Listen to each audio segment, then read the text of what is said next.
السلام عليكم ورحمة الله وبركاته. أهلا بكم طلابي وطالباتي الأعزاء في قناة عالم الرياضيات مع مس مديحة حمدي. النهاردة هنبتدي إن إحنا هنحل تقييم درس تنظيم البيانات، وأول سؤال هنبدأ فيه اللي هو قياس الفهم. اختر الإجابة الصحيحة من بين الإجابات المعطاة. من مخطط الساق والأوراق المقابلان ما هو الوسيط؟ طيب احنا هنحسب الوسيط ازاي من وسط القيم الكتير قوي دي؟ طبعا ان احنا لازم بنرتب الارقام بتاعتنا، تمام. وبنحسب الموسيط هنا على اساسه. طيب انا لو رتبت هنا دي هتبقى 9، وهيبقى هنا عندي 10، 12، 12، 12، 13، 14، 15، 16، 16، وهنا 20، 21، 21، 25. فاحنا هنبتدي هنا هنعد القيم بتاعتنا ازاي. هنبتدي نعد، ادي قيمة، وادي 2، 3، 4، 5، 6، 7، 8، 9، 10، وهنا 11، 12، 13، 14، 15، 16، 17، 18، 19، 20. احنا عندنا هنا 20 رقم. ال20 دي انا هقسمها هنا على 2، ودي طريقة طبعا اسهل علشان خاطر تقدر تجيب الوسيط. هنقول هنا 20 على 2 هيساوي فيها 10. اذا هنا القيم هتطلع 10 هنا و11. يعني هنبص على القيمة 10 وال11. هنبتدي هنا نعد نشوف القيمة 11 فين. ادي 1، 2، 3، 4، 5، 6، 7، 8، 9، وهنا هيبقى عندنا 10. ادي 9، 10. يبقى هنقول هنا 20 زائد 16 عشان هما القيمتين على الاتنين هيساوي 36 على الاتنين، هتدينا هنا 18. يعني الإجابة هنا هتبقى الإجابة هنا رقم ج. ننتقل هنا للسؤال اللي بعده. السؤال اللي بعده هنا بيقول ايه؟ هنا 18. السؤال اللي بعده بيقول اي المخططات التالية لا يظهر البيانات الحقيقية.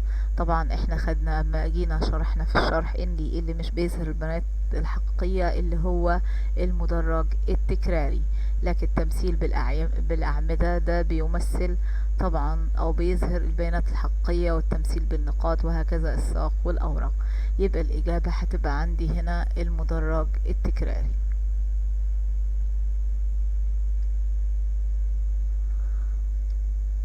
طيب ننتقل هنا للسؤال اللي بعده. السؤال اللي بعده هنا بيقول ايه؟ المخططان البيانات الآتي إحداهما يمثل أطوال 3 أصدقاء، والآخر يمثل ما يمتلكه موظف في شركة ما، أجهزة التابلت والتليفون المحمول. أي من المخططين يعتبر مضللا؟ وإحنا خدنا يعني إيه مضلل. يعني المضلل يعني مش بيورينا أو في فروق فردية كبيرة من بينهم. فإحنا هنلاحظ إن هنا ده هنا 150، وده هنا 155، وهنا 160. هنا المخطط ده طبعا هو ما بدأش هنا بالصفر. طبعا هنا في السؤال عندنا اللي هو الثالث عايز يعرف يعني أي منهم مضلل. احنا لو نلاحظ الصورة اللي هي بتاعت ايه، يمثل أعداد كبيرة 250، 750، 1000، 2000 على المحور الرأسي اللي هي بيانات التليفون والتابلت المحمول على المحور الأفقي. إذا الفروق ما بين الأعمدة واضحة ومناسبة لمقياس الرسم. تمام. وأيضا بدأ هنا من الصفر، لكن المخطط B يمثل أعداد متقاربة 150 ل155 ل160. ده يبدو أن المحور 150، هذا يجعل الفروق الصغيرة تبدو أكبر بكثير مما عليه في الواقع، مما يؤدي إلى التضليل البصري. يعني المخطط B مضلل لأن المحور الرأسي التكراري لا يبدأ من الصفر، مما يضخم الفروق ما بين القيم 155 و160 يبدو كبير جدا بسبب هذا المقياس، رغم ان هو يعني الفرق هنا مش كتير. تمام. اذا المقياس اللي هو اكثر تضليلا هو B، وهي اكثر تضليلا. طيب ننتقل هنا للسؤال اللي بعده. السؤال اللي بعده اللي هو تطبيق المفاهيم العلمية.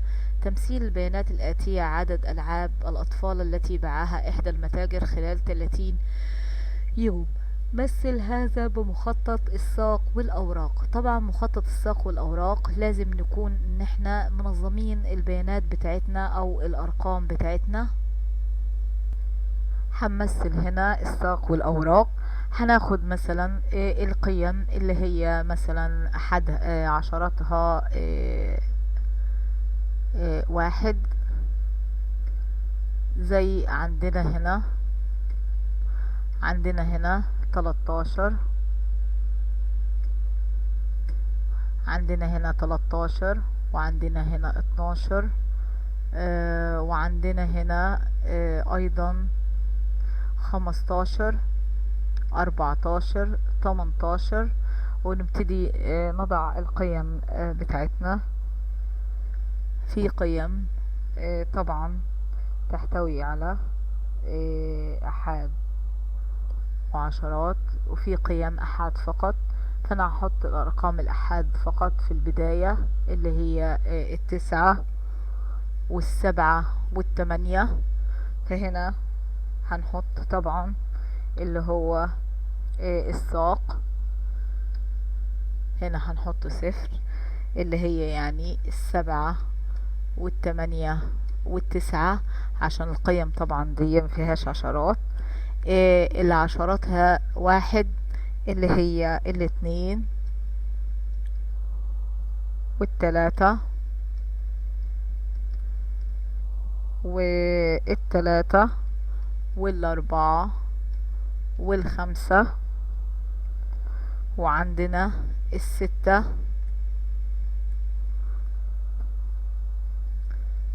6 و8.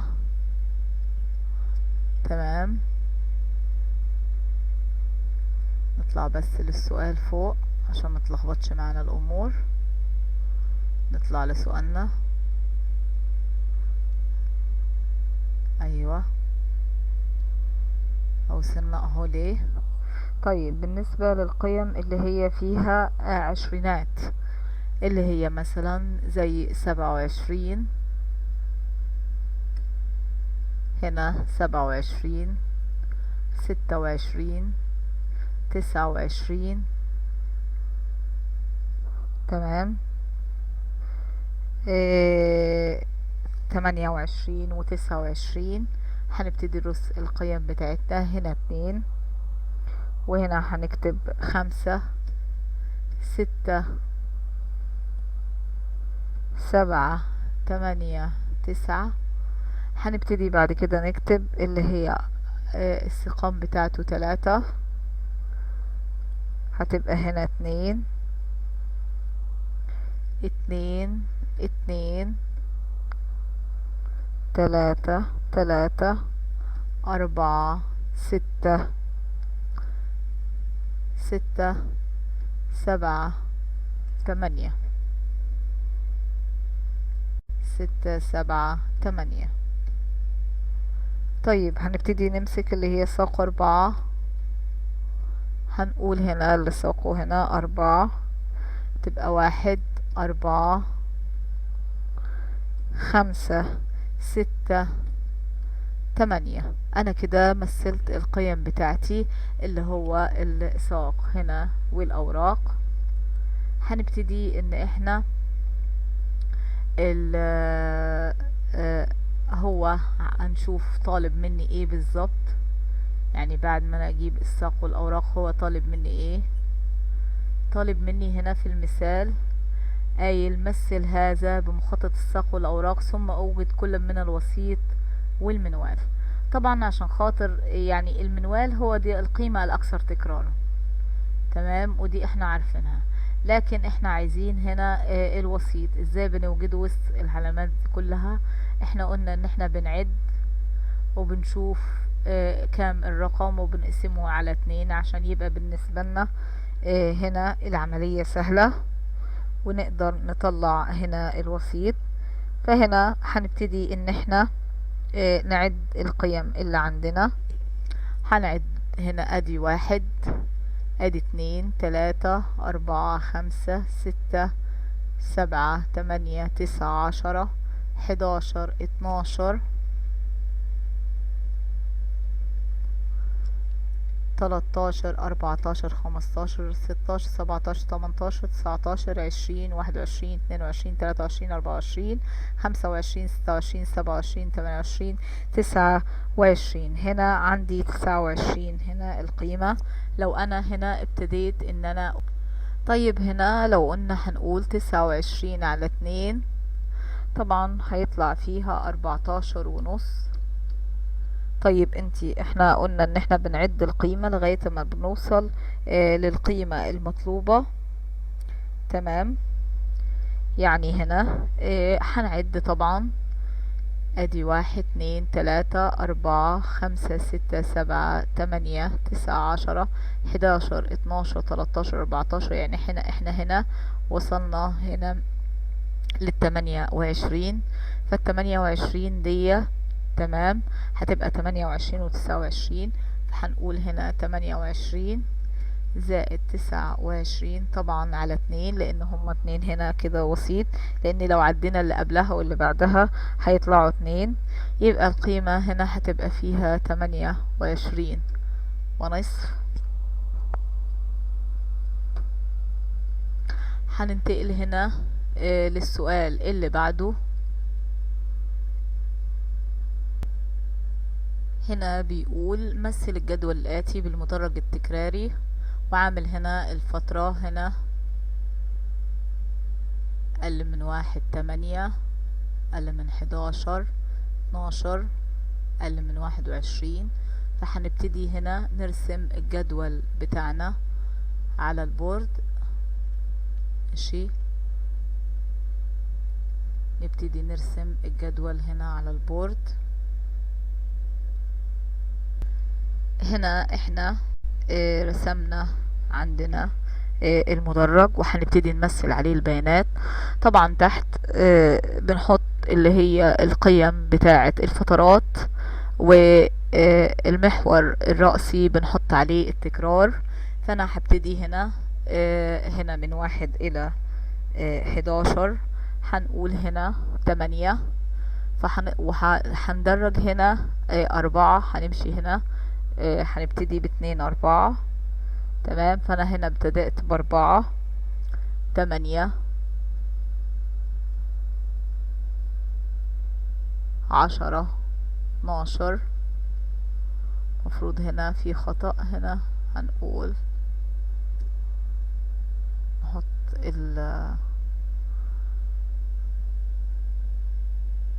ايوه هنا هنبدأ هنا 4 8 هنا 10 وده هنا بس بقية القيم هنقول هنا 12 14 16 18 20 22 24. والقيمة طبعا اللي فوق هنا 26 طبعا مفروض نمشي 28، بس احنا يعني عشان خاطر ده اخر حد لينا هنخليها هنا 36 زي ما احنا ماشيين. 22 24 26 وهكذا بنمشي 2 2. بس عشان المسافة عندنا هنا قليلة خليناها اخر واحدة اللي هي 36. هنبتدي نرسم المدرج بتاعنا التكراري. يعني هنا هنطلع بس لغاية 8. نبتدي هنا ايضا 11 الى 21 اللي هو 12 الى 21. احنا هنا نسينا برضو 21. هنا نقول 21 وهنا 31 وهنا 41 بعد 41 هنا 51. تمام. هنبتدي هنا نطلع لغاية 12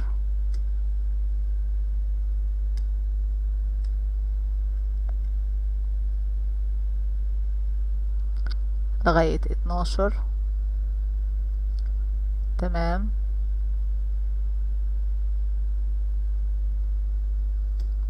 ومن 21 هنا ل31 36.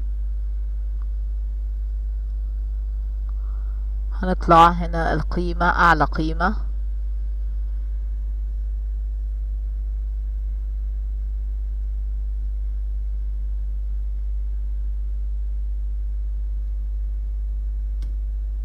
وهنطلع هنا بالقيمة اللي هي من 31 إلى 41 24.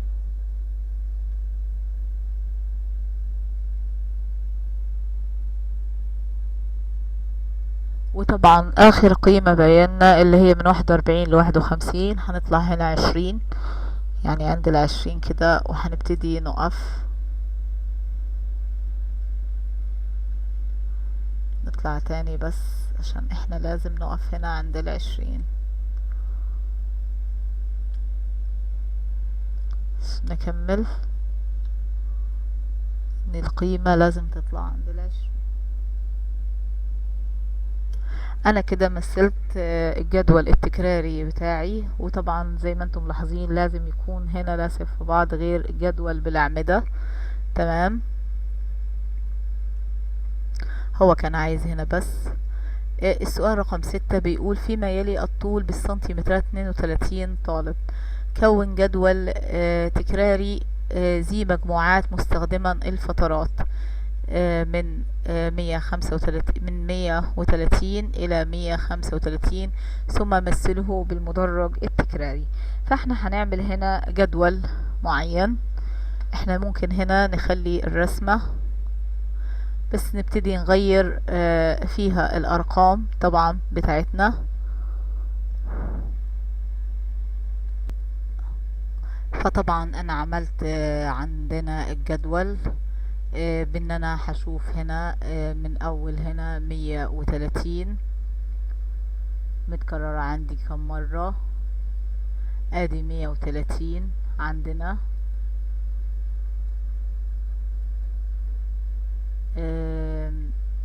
131 135 135 تانية 132. يعني بنعد قيم اللي هي التلاتينات بس بنيجي نقف عند 135 مش بنعدها معانا لان هو من 130 ل 135. بنبتدي نحسب من 135 ل 140 يعني كل اللي وسط ال 135 و 140 ده معانا. وابتدينا ان احنا بالفعل عملنا جدول بالنسب دي ال 130 لغاية 135 او اقل من 135. هنا 8 مرات من 135 الى 140 7 من 140 ل 145 9 من 150 الى 155 2. يعني احنا من 155 دي مش معانا. هنا عندنا طبعا النسبة الأخيرة اللي هي 155، لو احنا هنا بصينا ان احنا مش هنلاقيها. تمام. اهم شيء تعرف ان انا لما بقول 130 ل135، فانا باخد كل التلاتينات الا ال135، وباجي ببدأ من 135 ل140، برضو ببدأ من 135 وباخد 136 وهكذا، لكن مش باخد ال140 معانا، وهكذا في الباقي. فاحنا هنبتدي نمثل هذه القيم في الجدول التكراري زي ما مثلنا قبل كده. هنا طبعا القيم عندنا رصيناها افقي، وهنا الرأسي هنرص اللي هو التكرارات. طبعا هنا 2، فاحنا هنبدأ تكرارنا عادي. ادي 1 2 3 4 5 6 7 8 9. يعني احنا ممكن يعني منفوتش بس ارقام عشان خاطر ما تتكونش، ممكن نمسحها من الاول ونمشي هنا خطوة خطوة عشان يقضي معانا بس المكان. هنقول هنا طبعا هنبدأ بالصفر، هنبدأ هنا 1 عادي خالص، 2 3 4 5 6 7 8 9، عشان هنا القيم تكون مقضية من 130 ل135. هنا 8. هنبتدي ان احنا نرسم، هنطلع لغاية 8. معايا القيم هنا لغاية 8.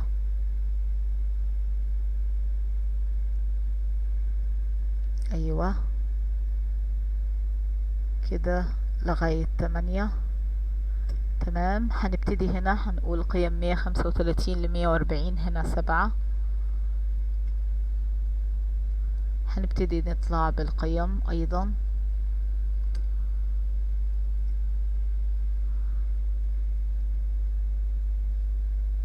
الى 7. تمام. هنبتدي نطلع هنا برضو معانا في الجدول اللي هو 140 ل145 9. هنبتدي نطلع اخر حاجة خالص،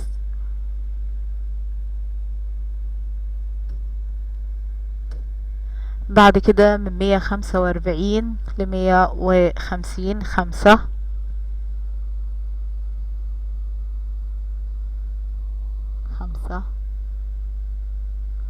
والاخيرة طبعا هي 0، فاحنا يعني النسبة قليلة خالص، حاجة صغيرة خالص. تمام. وبكده انا مثلت الجدول التكراري بتاعي. ننتقل هنا للسؤال اللي بعده. بيقول لك ما عدد الطلاب الذين يقل طول كل منهم عن 145. فطبعا هنقول هنا 130. هنقول هنا الإجابة هتكون، هنقول هنا 8 زائد 7 زائد 9 هيعطينا هنا 24، وهي دي تكملة السؤال. ننتقل هنا للسؤال اللي بعده. هنا التحليل والتكامل المواد إدارة الأعمال. يبين الجدول الآتي مبيعات إحدى محل بيع الكمبيوتر خلال العام الماضي: كمبيوتر شخصي 60، كمبيوتر محمول 100، تابلت 80، قطع إلكترونية 240. مثل هذه البيانات بمخطط بياني مناسب. يا ترى ايه المخطط البياني اللي ممكن نستخدمه هنا؟ ده طبعا المخطط البياني بالأعمدة عادي، مش التكراري. وهنبتدي ان احنا نمثل البيانات بتاعتنا ونكتب على المحور الأفقي اللي هو الكمبيوتر الشخصي، وهبتدي امثله هنا بالأعمدة. الكمبيوتر الشخصي لغاية 60، فهنيجي هنا عند الكمبيوتر الشخصي ونروح هنا لغاية 60.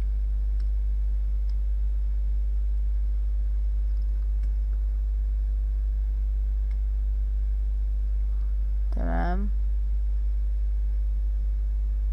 حد 60 هنا. نيجي لمخطط التاني كمبيوتر المحمول، هيجي هنا لغاية 100. المحمول هنا معانا، المحمول هنا معانا لغاية 100. ايوه لغاية هنا. عندنا هنا التابلت هنا لغاية 180، لغاية 80 اسفة، لغاية 80. تقل هنا لغاية 80. عندنا هنا اللي هو قطع الكترونية اخرى اللي هي 240. هنيجي هنا طبعا ده هنا 220، وهنا فوق خالص هنخليها هنا 240، 220 240، يعني عند هنا اخر حاجة.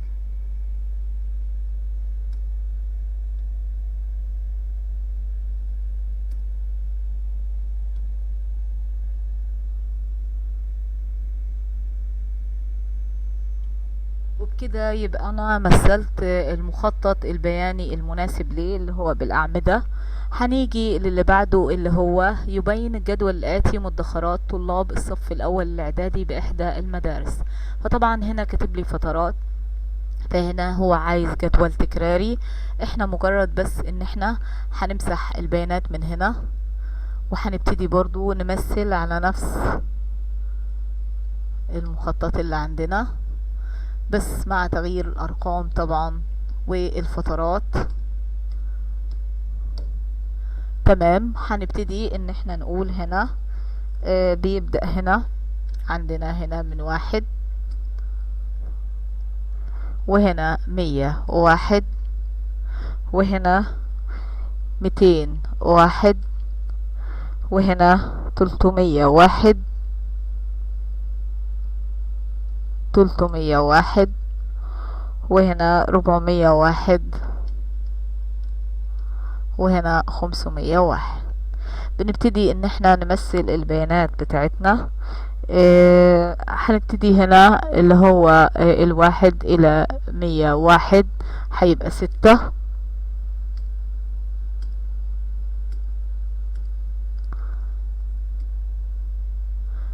القيم نرص القيم اللي هو في الرأسي، هرصها هنا 0، 2، 4، 6، 8، 10، 12، 14، 16، 18، 20، وهنا عندنا 22. طبعا احنا بناخذ التكرارات دي على حسب الارقام الموجودة عندنا، فاذا لقيناها ان هي كبيرة شوية فاحنا بنبتدي ب2، 4 لغاية اما بنوصل للرقم اللي هو موجود. لكن كانت ارقام عادية 1، 2 زي المخطط اللي رسمناه قبل كده او التمثيل البياني اللي احنا كنا رسمينه قبل كده اللي هو بالاعمدة. هنبدأ عادي هنا 1 إلى 101 هيكون هنا عندنا 6، 1 إلى 101 هنا عند 6. تمام. هنيجي هنا من 101 ل201 هنا 10. هنطلع هنا لغاية 10.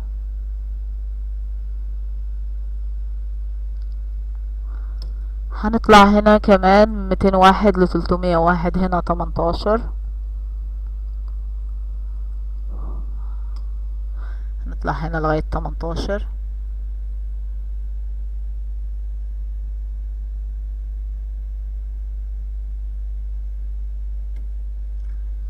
هنا من 301 ل401 12.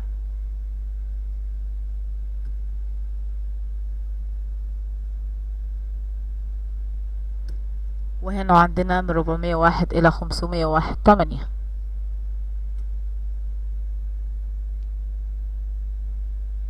طيب بنشوف المثال إذا كان ذاكر لي أي حاجة تاني. هو مش عايز أي حاجة تاني.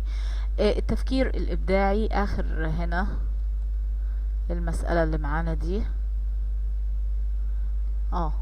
دي آخر مسألة عندنا. بيقول لك صناعة. يوضح مخطط الساق والأوراق المقابل متوسط عمر البطارية لعدد 25 تليفون محمول. ارسم مخطط الصندوقي الذي يبين الذي لهذه البيانات، ومع عدد التليفونات المحمولة التي يكون متوسط عمر البطارية لديها 17، وأوجد النسبة المئوية للتليفون المحمول التي يكون متوسط عمر البطارية لديها أقل من 12. فطبعا هنا هنبتدي ان احنا ناخد واحد واحد فيهم، وهنبتدي مطلوب يعني، ونبتدي ان احنا نعمله. فأول شيء احنا عايزين نعرف طبعا الحد الأدنى والحد الأقصى والوسيط والربع الأول والربع الثالث عشان نعمل المخطط الصندوقي. نفتح معانا هنا صفحة آخر مسألة هنا اللي هي التفكير الإبداعي. يوضح مخطط الساق والأوراق المقابل متوسط عمر البطارية لعدد 25 تليفون. ارسم المخطط الصندوقي لهذه البيانات ومع عدد التليفونات. هنبتدي نجاوب على كل سؤال فيهم. احنا لو رسمنا هنا المخطط الصندوقي، أول شيء احنا لازم نجيب هنا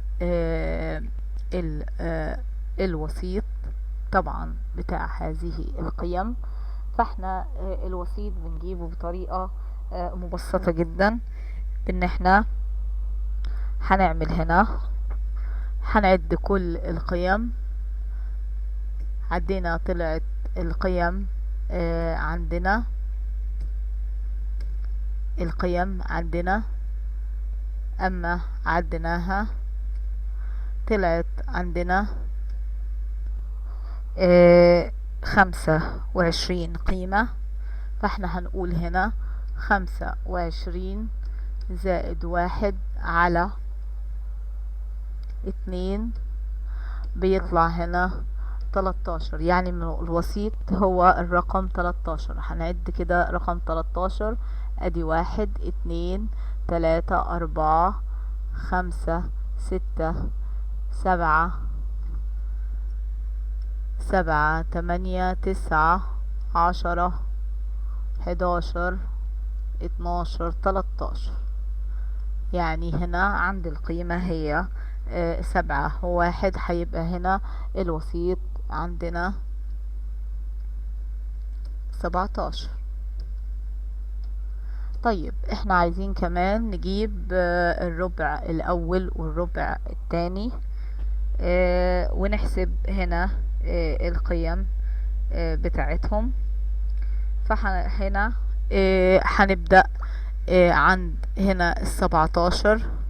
هنبتدي نقف هنا عند 17، وهنبتدي هنا نشيل قيمة، شيل دي. هنقف هنا هنقف هنا عند 17. نمسح كده عشان بس تكون البيانات واضحة. هنقف هنا عند 17. تمام.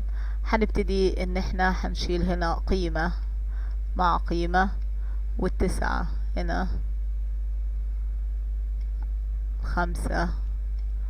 هنشيل دي مع دي ودي مع دي. هيفضل هنا قيمتين اللي هي 22 12 زائد 12 على الاتنين 24. هنا على الاتنين هنا فيها 12. يعني قيمة الربع الأول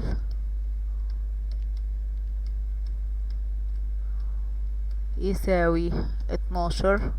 طيب الربع الثالث احنا وقفنا برضو من هنا من عند 27. هنبتدي هنا نشيل 8 على 1. 9 مع 2 0 مع 9 9 مع 2 8 مع 5. فهنا هنقول ان هو عبارة عن 26 زائد 27 على 2 هيدينا هنا 26 ونص. تمام. يبقى هنا هو 26 ونص. هنبتدي هنا نمثل المخطط اللي هو محتاجه، اللي هو المخطط الصندوقي، ونحط عليه البيانات بتاعتنا. ننزل الهدايا لتحت شوية، نبتدي نرسم المخطط بتاعنا ونحط هنا البيانات عليه. هنا هنقول 8 9 10 11 12 13 14 15 16 17 18 19. بنبتدي هنا طبعا هنطلع عندنا زي ما هو قال لنا الحد الأدنى والحد الأقصى. هنا ممكن ان احنا يعني نمشي القيم اكبر شوية من كده علشان خاطر طبعا المخطط واصل هنا ل32، فبنبتدي نعمل هنا قيم تانية. نبدأ مثلا هنا من 0، نبدأ 10 20 30 40 50 60 وهكذا. طبعا الحد الأدنى اللي هي بتبقى هنا 8. فاحنا بنيجي هنا قبل 10 وهنا بنضع نقطة عشان خاطر يبقى هو ده الحد الأدنى لنا. طيب وهنا الحد الأقصى هنا معانا 32، فاحنا بنخليها هنا طبعا هنا، وبنختار هنا القيم اللي هي طلعت لنا الوسط والربع الأول والربع الثالث. فطبعا لو احنا عايزين هنا اللي هو الوسط اللي هو 26.5، يعني ممكن يكون هنا مثلا هنعمل له شرطة، وهنعمل كمان شرطة هنا للحد للربع الأول اللي هو بيمثل 12، وكمان هنعمل شرطة تالتة اللي هو الربع الثالث اللي هو هنا 26.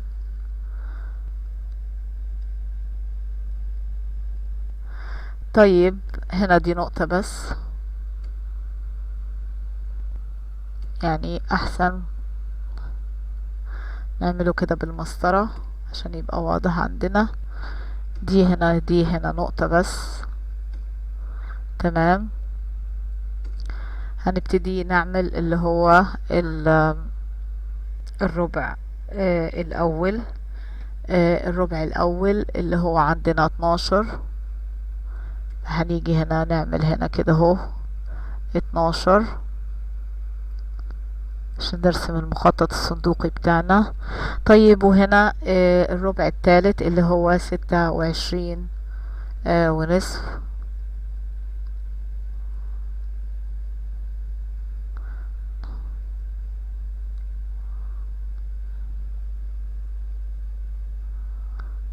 نحددها هنا.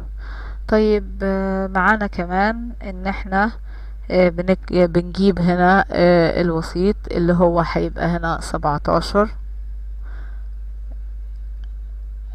هنا 12، هنا ممكن يبقى 17 قبل 20. يعني هنا نقرب كمان دي، نشطب هنا ونقرب 20 هنا من 30، نخلي ان هو ده 17.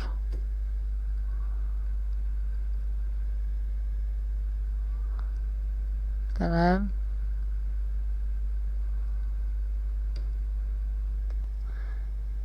نبتدي نرسم اللي هو المخطط بتاعنا.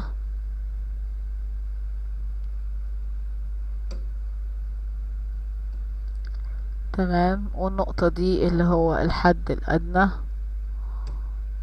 الحد الأقصى أسفة، وهنا الحد الأدنى. نبتدي نحط البيانات عليهم عشان بس يبقوا هنا واضحين عندنا في الرسمة. هنا ده الحد الأدنى بتاعنا هنا ده 8، ده 8، ده هنا 32، وهنا الوسيط هنا بتاعنا ده هنا 17، هنا الربع الأول اللي هو 12، والربع الثالث أو الأخير اللي هو هنا 26 ونص. طيب احنا هنا يعتبر احنا مثلنا المخطط.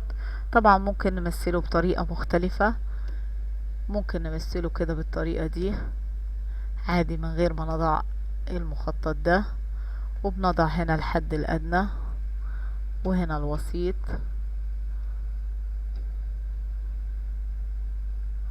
تمام، هنا هنحط البيانات بتاعتنا. ممكن نقول هنا ده اللي هو 32، ده الأوسط الوسيط قصدي 17، الربع الأول عندنا هنا 12، الربع الثالث هنا 26.5، وده 8 اللي هو الحد الأدنى. يعني ممكن أمثله كده وكده، يعني أنا شايفة إن اللي فوق أشيك وأظرف شوية.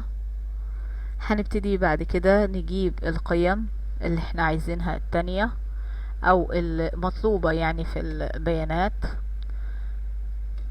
تمام، خلاص نثبت على المخطط اللي من فوق، هو أشيك من ده شوية. هنبتدي هنا نجيب القيم اللي ناقصة.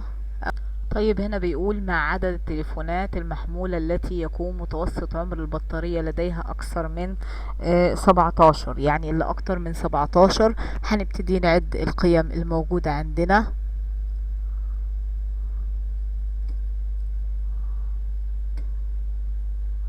نبتدي نعد القيم الموجودة اللي هي أكتر من 17. أدي 1 2 3 4 5 6 7 8 9 10 11 12.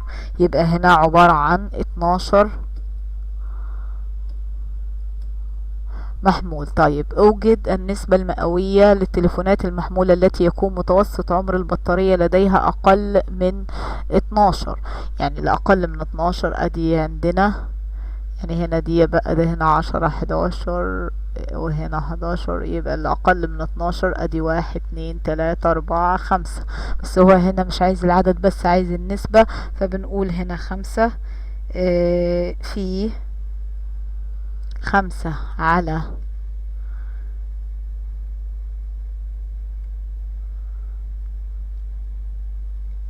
25 في 100 هيساوي عندنا الناتج النهائي 5 في 25 على 100 هيساوي عندنا 20، هيساوي الناتج هنا 20. وبكده يبقى خلصنا تمرينات درس تنظيم البيانات. كان معكم مس مديحة حمدي من قناة عالم الرياضيات. أرجو أنكم تعملوا طبعا مشاركة لأصدقائكم عشان كله يستفيد، وتفعلوا زر الجرس عشان يوصل لكم كل جديد. والسلام عليكم ورحمة الله وبركاته.